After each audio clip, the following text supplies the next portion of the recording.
So I am with the executive producer of The Young and the Restless, Mal Young. Quite the celebration. It's great. Yeah, I wish every lunchtime was like this. Every lunchtime was like Just this. party, It's not. party. It's not. Funnily enough, no.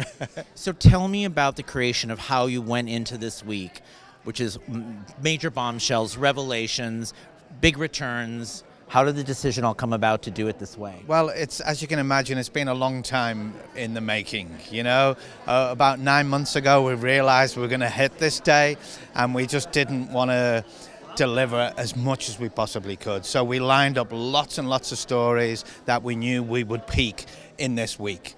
And so lots of things change. We bring lots of people from the past. We want to celebrate the past, but we want to also, because it's a soap, be about what's going to happen next. Well, you've done some great stuff. You're tackling Alzheimer's. Now you're domestic abuse. You're going on very topical issues of our time. Is that something you wanted to do once you took over as head writer? Yeah, I mean, the British soaps, and you know, something I've been involved in a lot, is all about reflecting people's real lives. But it's also to celebrate the legacy of Bill Bell. That's how we started this show. Let's not forget. This was the first show to really tackle difficult subjects. And when I looked into the archive, I thought, I'm not doing anything particularly new. I'm just actually doing more of what he set this show up to do. What did you think about turning JT, the turn in the character? Obviously, you planned this. Yeah. There was a lot leaked out that, oh, he's going to do this, he can do that. But this wasn't the original story you were going to tell, or was Oh, this was always the story. See, this was always the story. Because what I did was, the only way I could get Thad to come back was to pitch him the story. Of course. And so he knew the story from day one. Nothing changed. He was on board. So it was really amusing to see all the gossip and innuendo on social media as people going, it's going to be this, it's going to be that. And we just held steady. And we wanted to do it with a character who people liked, because that's the point of abuse. It's emotional abuse more than physical, which is more real. And so we could have easily brought in a villain, you know, and twiddling the mustache, and you just go, oh, we're going to hate him, and he's going to be the bad guy.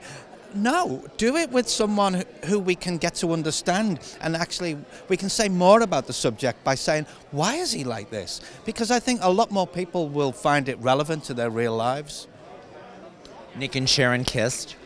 Absolutely. You're not going to make this easy, of course. It's going to be so difficult. It's going to be a tortuous journey. Of course. Lots more to come on that one. But we couldn't go into our 45th week without Nick and Sharon kissing. That was on my checklist. Was it? I want that. I want Nick and Sharon kissing. I want Dina dropping the bombshell. And I wanted Victor and JT with the big fight. And I wanted an iconic shot, a shot that people would remember. And that's the shot of Victor going backwards down the stairs. Peter Bergman, did you tell him, like, hey, this is what's going on? I tell all of them, you know, my just getting style this is much more, they love hearing, because I'll take them to one corner and say, this is where we're taking your character, so they know, and they're on the journey with me. So he knew where this was going. All of them are on the journey with me, you know? Right. So do you have a pinch yourself moment knowing you're with this iconic juggernaut soap? You started in Britain where you were very famous, and you are in America doing Y&R. Oh, come on. That pinch myself moment is every morning I drive in to the CBS lot. And I mean that. The last time I felt like that was when I was at the BBC, and I would drive into this institution every morning.